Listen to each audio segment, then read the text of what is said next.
గుణవతి అయిన భార్య దొరుకుట అరుదు, అట్టిది ముత్యము కంటే అమూల్యమైనది. గుణవతి అయిన భార్య దొరుకుట అరుదు, బైబిల్ అంటుంది అరుదు. గయ్యాలు భార్యలు దొరుకుట కొక్కోలం. పెంకి భార్యలు, గయ్యాలి భార్యలు, అనుమానపు భార్యలు కరెక్టేనా? మాటి మాటికి చీటి మాటికి గొడవలు పెట్టుకొని అమ్మగారింటికి వెళ్ళిపోయే భార్యలు, ఊరికూరికి వాళ్ళకి ఫోన్ చేసి ఇంట్లో ఏం జరుగుతున్నదో బీబీసీ టెలికాస్ట్ చేసినట్టు, ఈటీవీ మీ టీవీ టెలికాస్ట్ చేసినట్టు ఇంట్లో అన్నీ టెలికాస్ట్ చేసే భార్యలు. మీలో ఎవరైనా ఉంటే మారండి. అలా ఎవరైనా ఉంటే ఇంట్లో జరిగే విషయాలన్నీ తల్లిదండ్రులకు తెలియజేయడం, స్త్రీలు ముఖ్యంగా ఇంట్లో జరిగేటన్నీ తల్లిదండ్రులకు తెలియజేయడం. ఎందుకంటే మీరు ఒక ఈటీవీయో మీ టీవీయో అవుతారు. మీరు అప్పుడు అన్నీ అన్నమాట, ప్రతిదీ చెప్పేస్తూ ఉంటారు. భార్యాభర్తల మధ్యలో ఎప్పుడూ అలాంటివి రాకూడదు. భార్యాభర్తల మధ్యలో ఎప్పుడు అలాంటివి రాకూడదు. ప్రతిదీ తల్లిదండ్రులకు చెప్పకూడదు. స్త్రీ కానీ పురుషుడు కానీ. ఒక పురుషుణ్ణి అంటే భర్తను తన తల్లిదండ్రుల ముందట, ఎవరు భార్య యొక్క తల్లిదండ్రుల ముందట, అన్నదమ్ముల ముందట, వాళ్ళ యొక్క బంధువుల ముందట తక్కువ చేసి మాట్లాడడం భర్త సహించడు. తన విషయాలు వాళ్ళకు చెప్పడం భర్త సహించడు. అది వైరస్. అది ప్రాఫిట్ అన్నాడు, అది వైరస్. అదే సమయంలో ఒక స్త్రీని గురించి పురుషుడు అంటే భార్య గురించి భర్త వాళ్ళ తల్లిదండ్రుల ముందట, ఏది భర్త యొక్క తల్లిదండ్రుల ముందట తక్కువ చేసి మాట్లాడడము, అవమానంగా మాట్లాడడము, హేళనగా మాట్లాడడము, ఆమె బలహీనతలు బయట పెట్టడం అందరి ముందట, అది ఆమె భరించదు. భార్య భర్తలు అంటే ఎట్లుండాలంటే మూడో వ్యక్తికి ఏమాత్రము వాళ్ళ కుటుంబ వ్యవహారాలలో అవకాశము ఇవ్వకుండా ఉండేదై ఉండాలి. ఏదున్నా ప్రార్థన. మనకు మూడో వ్యక్తి ఎవరైనా కావాలంటే అది ప్రభువే. ఇక మూడో వ్యక్తి మన ప్రభు అయి ఉండాలి అక్కడ. ఒకవేళ మీకు చాలా బాధ కలిగి, చాలా ఇబ్బంది కలిగి మీ అమ్మ నాన్నలకు చెప్పుకుంటే, మీరు అమ్మ నాన్నలుగా మీరేం చేయాలా? వాళ్ళను ఓదార్చి బలపరిచి దేవుడి వాక్యమును వాళ్ళకు బోధించి, వాక్యం ద్వారా ధైర్యాన్ని ఇచ్చి, ప్రార్థన పైన ఆధారపడండి అని చెప్పాలా మనం మన పిల్లలకు. ఆడపిల్లలను ఇచ్చిన తల్లిదండ్రులు లేదా మగపిల్లలను పెళ్లి చేసిన తల్లిదండ్రులు చెప్పాలన్నమాట. ఆ విధంగా మీరు చెప్పినప్పుడు ఏమవుతుందంటే వాళ్ళ యొక్క భర్తతో సదురుకుపోతారు, భార్యతో భర్త సదురుకుపోతాడు, భర్తతో భార్య సదురుకుపోతుంది. ఇద్దరు సదురుకొని జీవిస్తుంటారు. అంతేకాకుండా క్రీస్తు వారి మధ్యలో ఉండి అనేకమైన విషయాలను సరిచేస్తూ ఉంటాడు. We must give the chance to God. దేవునికి మనం అవకాశం ఇవ్వాలా, క్రీస్తుకు అవకాశం ఇవ్వాలా. భర్తలో మార్పు రావాలా, అయితే క్రీస్తుకు అవకాశం ఇవ్వాలా. భార్యలో మార్పు రావాలన్నా, అయితే క్రీస్తుకు అవకాశం ఇవ్వాలా. ఎందుకంటే నువ్వు పంచాయతీలు పెడితే వాళ్ళు మారరు, పోలీస్ స్టేషన్లో కేసులు పెడితే వాళ్ళు మారరు, అందరి ముందట అవమానపరిస్తే వాళ్ళు మారరు. మీకు అర్థమవుతుందని చెప్పింది.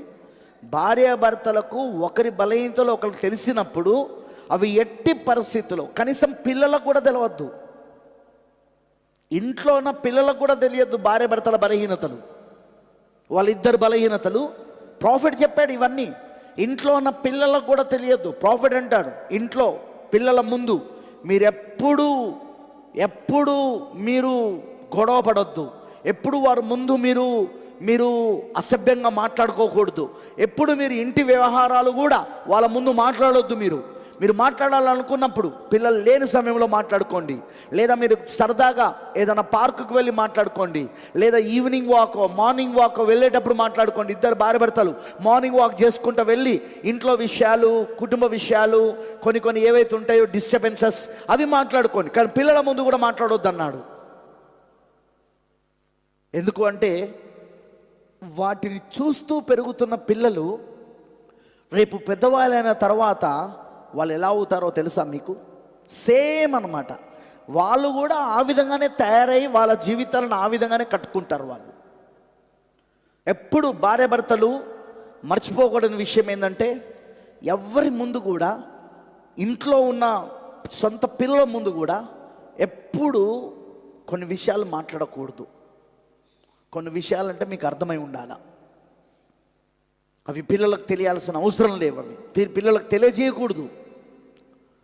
అర్థమైందని చెప్పింది. సో భార్యాభర్తలు ఎప్పుడు కూడా సరదాగా మాట్లాడుకోండి, సరదాగా పిల్లల ముందు ఉండండి. ఒకవేళ ఏదైనా భేదాలు అనిపించిన ఒక విషయం వచ్చింది, ఆ విషయంలో నీదొక అభిప్రాయం ఉంది, ఆమెదొక అభిప్రాయం ఉంది, సరే ఆ విషయంలో కొంచెం మీ ఇద్దరికి కొద్దిగా పడట్లేదు అంటే ఏకీభవిస్తే లేకపోతున్నారు ఆ విషయంలో ఇద్దరు అభిప్రాయాలు, సరదాగా మాట్లాడితే ఏం కాదు ఆ విషయంలో. కానీ సీరియస్గా మాట్లాడడం, సీరియస్గా తిట్టుకోవడం, సీరియస్గా భర్తను అవమానపరచడం, సీరియస్గా భార్యను అవమానపరచడం పిల్లల ముందు కూడా, అది ఎన్నడూ చేయొద్దు. ఎన్నడూ ఎన్నడూ ఎన్నడూ చేయొద్దు. చాలాసార్లు ఇంట్లో గొడవలు అవడానికి కారణం, పురుషుడు తన తల్లిదండ్రుల ఎదుట తన భార్యను కించపరిచి మాట్లాడతాడు, తక్కువ చేసి మాట్లాడతాడు, తన అన్నదమ్ముల ముందట, తన బంధువుల ముందట. అదే సమయంలో భార్య తన తల్లిదండ్రుల ముందట భర్తను అవమానపరుస్తూ మాట్లాడుతుంది, తన అన్నదమ్ముల ముందట, తన అక్కచెల్లెల ముందట, లేకపోతే తన యొక్క కుటుంబం ముందట. అది తప్పు, అది తప్పు. మీలో ఎవరికైనా అది ఉంటే దయచేసి మానేయండి. ఇప్పటి నుండి ప్రార్థన చేయండి ఆ గుణం మీలో నుండి పోవాలని. ఆ గుణం మంచిది కాదు. అది ఎప్పుడు అలా మాట్లాడకూడదు. ఎదుట వ్యక్తి అంటే మూడో వ్యక్తి ఎదుట నీ పార్ట్నర్ గురించి, నీ జత గురించి అస్సలు నువ్వు చెడుగా మాట్లాడకూడదు, తప్పుగా మాట్లాడకూడదు, తక్కువగా మాట్లాడదు. బలహీనత లేదని కాదు, ఉన్నది.